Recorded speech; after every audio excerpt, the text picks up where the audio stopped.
Assalamualaikum warahmatullahi wabarakatuh. Perkenalkan, nama saya Nur Kurnia, NIM G701222078.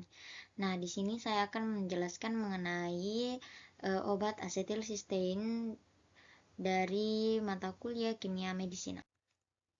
Nah, jadi di sini pembahasannya akan meliputi mengenai hubungan struktur, sifat fisika kimia dengan proses absorpsi, distribusi, dan ekskresi dari asetilsistein. Sebelum lebih lanjut, mari kita mengetahui apa sih asetilsistein itu.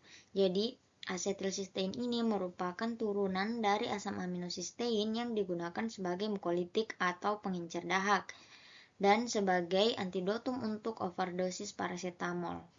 Obat ini bekerja dengan memecah ikatan disulfida di dalam mukus atau lendir sehingga membuat lendir lebih encer dan mudah dikeluarkan dari saluran pernapasan. Nah, strukturnya terlihat seperti di gambar tersebut, tersusun dari senyawa turunan asam amino sistein yang memiliki struktur kimia dengan nama IUPAC, 2 acetamido trisulfanyl propanoic acid, di mana senyawa ini memiliki rumus molekul C5H9NO3S dan berat molekul sebesar 163,19 gram per mol. Nah, struktur kimianya ini terdiri dari beberapa gugus fungsional penting, yaitu gugus asetil yang terikat pada gugus amina dan gugus karboksil serta gugus tiol yang berperan penting dalam efek farmakologisnya, terutama sebagai mukolitik. Selanjutnya, struktur asetilsistein dan ikatannya dengan aktivitas farmakologis, di mana asetilsistein ini memiliki struktur kimia yang terdiri dari gugus asetil, karboksilat, dan gugus tiol. Nah, gugus tiol inilah yang berperan penting dalam aktivitas farmakologisnya sebagai mukolitik.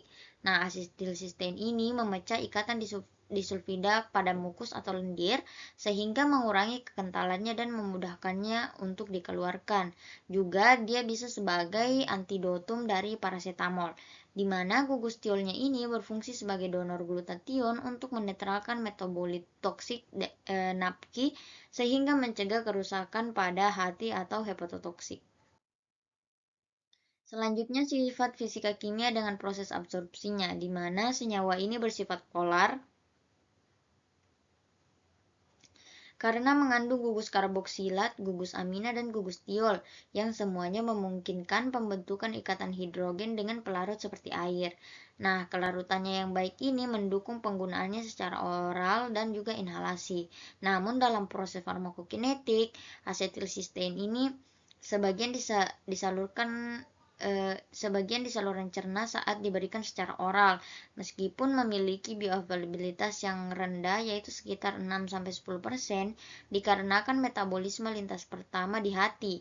Nah, setelah diserap, senyawa ini mengalami metabolisme cepat menjadi sistein dan metabolit aktif lainnya yang berperan dalam efek farmakologis khususnya dalam sintesis glutathione. Selanjutnya ada sifat fisika kimia dengan proses distribusinya. Nah, struktur kimianya mengandung gugus tiol, karboksilat dan amina yang membuatnya mudah larut dalam cairan tubuh. Namun karena hal tersebut dia sulit untuk menembus membran lipid. Meskipun demikian, asetilsistein mampu didistribusikan ke berbagai jaringan tubuh termasuk paru-paru, hati, dan juga ginjal.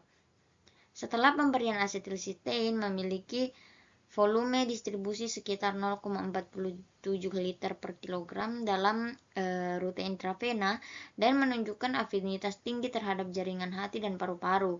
Nah, tempat utama kerjanya itu dalam bentuk oral.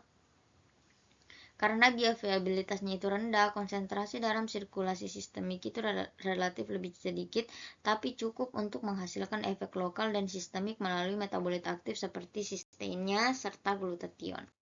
Nah, selanjutnya sifat fisika kimia dengan proses ekskresi dari N-asetilsistein. Nah, setelah diberikan asetilsistein ini akan dimetabolisme di hati dan menjadi bentuk aktif seperti sistein. Nah, serta metabolit lainnya seperti disulfida dan konjugat N-asetil. Nah, proses ini penting karena sistein ini berperan dalam pembentukan glutathione. Nah, senyawa detoksifikasi utamanya itu ada di hati. Setelah metabolisme, senyawa ini diekskresikan terutama melalui urin dalam bentuk metabolit. Waktu paruhnya secara intravena itu sekitar 5,6 sampai 6,25 jam tergantung rute pemberian dan kondisi fisiologis pasien seperti fungsi hati dan juga ginjal. Waktu paruh ini itu mencerminkan kecepatan tubuh dan kebersihan obat dari sistem sirkulasi. Nah, itu adalah penjelasan yang bisa saya sampaikan. Semoga bermanfaat sebagai bahan belajar untuk kita semua.